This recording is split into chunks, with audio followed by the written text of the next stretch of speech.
Hi everybody and welcome to Distinct Authors Talking Publishing. I'm Patricia Bates, historical romance author. Today we're actually going to be talking a little bit about critique groups, beta readers, and why they are so very important to us as authors and why we need to be part of those groups.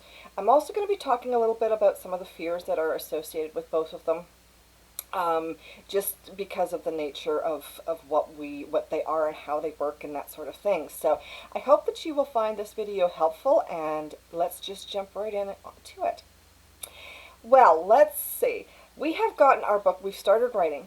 How do we get positive or negative feedback, critical feedback to our work before we send it to our publishers or before we publish it and get it out onto the market?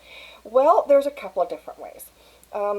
We can of course send it to our family and our friends and see what they say and see if they're going to give us the honest feedback that we so desperately need, because, we're first drafts are first drafts. Or if we're lucky enough, we can secure beta readers and critique group friends or author groups that are willing to critique for us. So what are these? What is a critique group? What is a beta reader? And how important are they? Well, okay, so let's break it down a little bit. A beta reader is someone who takes your book after it's been done, written. You've revised it a couple of times, you send it to them, they read it, they get back to you and they say, oh, well, you need to change this, or you need to change that, or, this didn't make much sense to me, this didn't make much sense to me.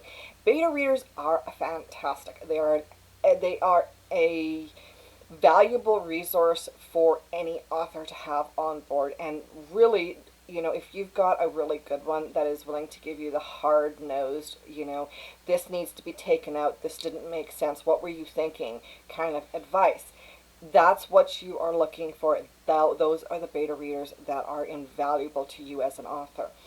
And how do you go about finding them? There are groups on social media. Facebook has a couple of really great ones.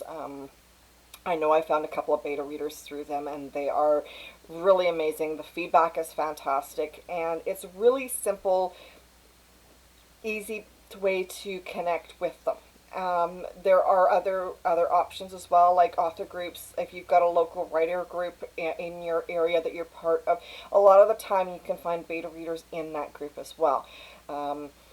One of the things, though, that I have heard is, when it comes to beta readers, or that, what are some of the risks, etc. Well, if you're dealing with a beta reader, there's not really that much of a risk. I mean, they're there to give you some solid feedback, and they're really there and to help you grow as an author. So the biggest risk for me, as from the standpoint of a beta reader, is that my feelings are going to get hurt because they're going to tell me to take something out that I really, really love out of this book.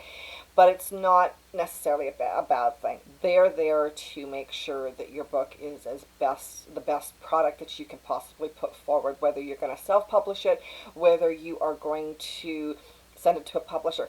They are not editors. Let me just get that out of the way right up front. A beta reader is not an editor, so don't expect your beta reader to do your editing for you. They're not going to check your grammar. They're not going to check your whether your spelling is correct. Those sorts of things. They are there to really just kind of give you feedback on your on that book. Okay, so that's a good thing to keep in mind. They are invaluable, so if you get a good one, keep them, because, like I said, they are invaluable, and they really do help you grow as an author and develop.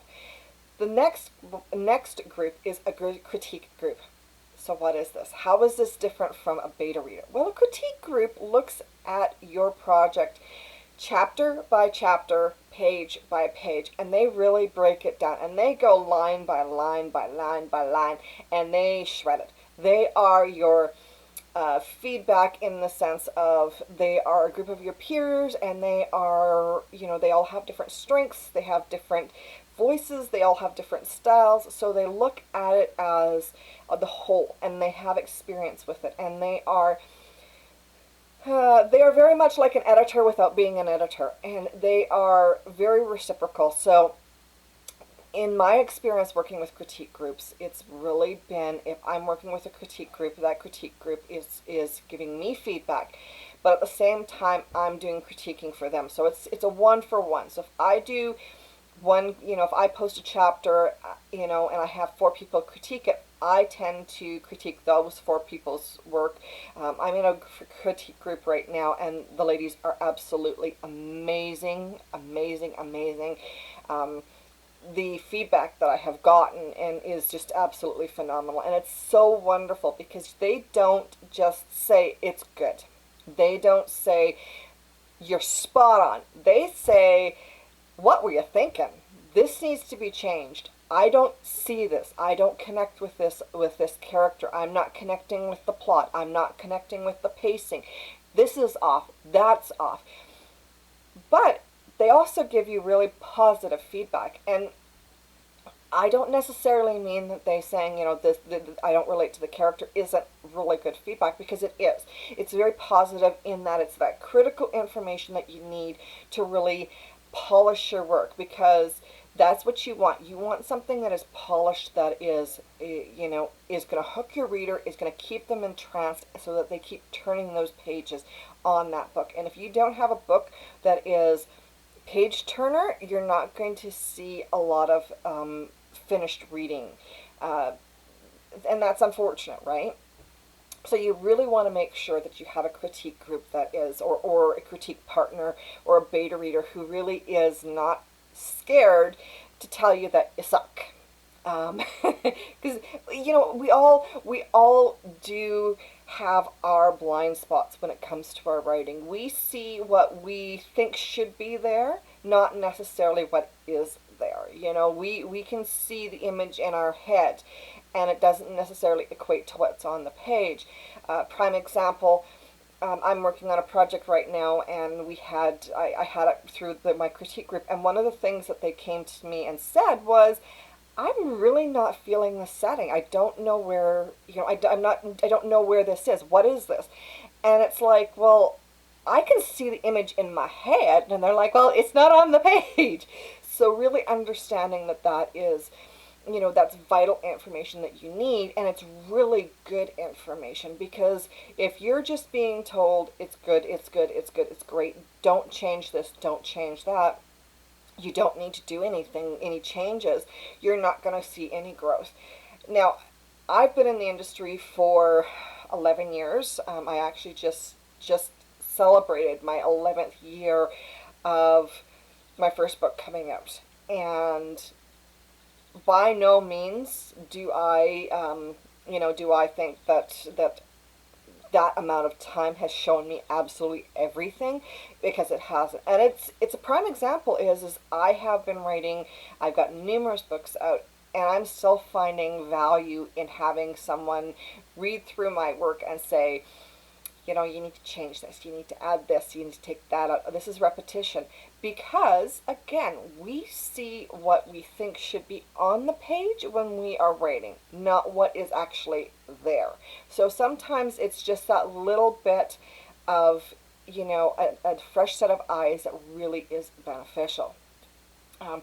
And so your critique group or your critique partner is someone who's really going to get down to the bare bones and really go to work and really tell you exactly what you need to fix before you send it to an editor, before you send it to your publisher, before you send it to your beta readers.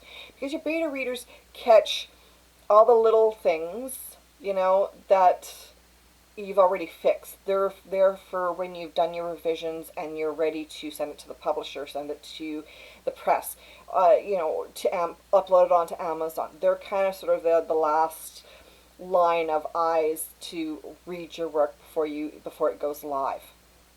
Your critique group or your critique partner, your writer group, they are there to give you the nuts and the bolts, the dirty little secrets that you need to figure out, the little things that will make your book stand out in the crowd. And that's huge. You want to make sure that your book is something that people are going to love. And they also help you with things other than your book. I mean, you can send your blurb to them. You can send your tagline, your logline, your synopsis to them, and they will rip it apart, and they will give you that concrete, critical information, that criticism that is beneficial to allow you to develop and grow and gain some more insight. Because a lot of the time when you're looking at it, you're not seeing mistakes. You're seeing what you think is there is part of it, and the other part of it is that what I have found at least is that most of the people that I work with as beta readers or within my critique group are actually readers themselves. And so they're looking at it from the standpoint of a reader. They're looking at it, okay, am I interested? Is this something that is really going to keep my interest? Is it going to pique my brain? Am I going to want to put this book down? And if the feedback that you're getting in those early stages that says, well, I'm not really into that, I'm not jumping into this, that's not really hooking me, then you know that there is something that you need to fix, that you need to work on to really develop that story. So if you do not have a beta reader or a critique group or a writers group that you can go to, take the time to actually look and see, and look at social media groups. There is a number of them on Facebook that you can approach, and I've also heard that there's concerns about joining these because they're worried about piracy or someone stealing your idea or something along those lines. I have never experienced that, and I have to say, for me, it's not. It's a minimal risk, if a non-existent risk, because the benefit that you're getting from that feedback is invaluable as opposed to any perceived worry about your book being stolen or anything along those lines. So, like I said, if you're really seriously interested about getting your work polished and in front of readers and in front of a publisher or an agent, whoever you want, whatever avenue you're looking at, it's really beneficial to have a beta reader, have your critique group on hand. Beta readers also, you can ask them, hey, I've got the advanced reader's copy right now, here you go, it's ready to go live on this date, can you work with me, can you post a review as soon as it goes up, and they will oftentimes help you with that, because they've seen the book in all of its stages, and they kind of have an idea, and they know the story inside and out, and they're going to give you honest feedback in a review, and I think that's really beneficial as well. So I hope that this has clarified for you a little bit, what a beta reader is, what a critique group is, and really kind of giving you some confidence into finding and joining one of these groups or creating a partnership with some beta readers. And if you like this video, hit the like sign, the little thumbs up, give it a thumbs up. Leave me a comment if you have any questions about critique groups or beta readers, or just let me know the experience that you've had with your beta reader or a critique partner or your writers group as well. I would love to hear from that. If you haven't already, please subscribe and hit that little bell button so that you're notified of any upcoming videos as soon as they are live, and share this video as well. Thank you again for taking the time out to join me today, and I look forward to talking to you very soon.